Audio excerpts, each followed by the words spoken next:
மேட்டூர் அணையில் உபரி நீர் திறப்பு முற்றிலும் நிறுத்தப்பட்டுள்ள நிலையில் பாசனத்துக்கு திறக்கப்படும் நீரின் அளவும் குறைக்கப்பட்டுள்ளது.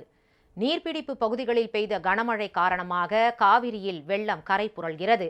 புதுச்சேரி மாநிலம் காரைக்கால் மாவட்டத்திற்கு வந்த காவிரி நீரை சட்டப்பேரவை உறுப்பினர் மற்றும் அதிகாரிகள் மலர் தூவி வரவேற்றனர்.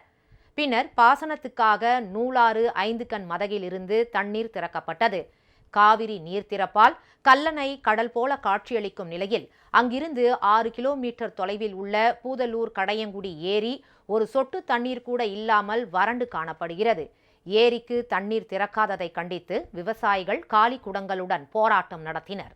கொள்ளடத்துக்கு தண்ணி அனுப்பி கடலுக்கு அனுப்புறாங்களே, விரயமாகுது விரயமாகுது, தண்ணி எல்லாம் விரயமாகுது.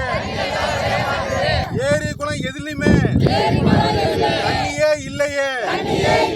தண்ணீர் கொடு, தண்ணீர் கொடு, பாசனத்திற்கு தண்ணீர் கொடு.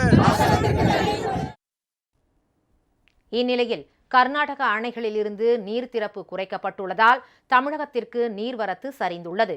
மேட்டூர் அணைக்கு நீர்வரத்து குறைந்துள்ளதால் உபரி நீர் திறப்பு முற்றிலுமாக நிறுத்தப்பட்டுள்ளது. 8 நாட்களுக்கு பிறகு 16 கண் மதகு பொதுப்பணித்துறையினரால் இன்று மூடப்பட்டது. மேலும் பாசனத்துக்காக திறக்கப்படும் நீரின் அளவும் 10,000 கன அடியாக குறைக்கப்பட்டுள்ளது.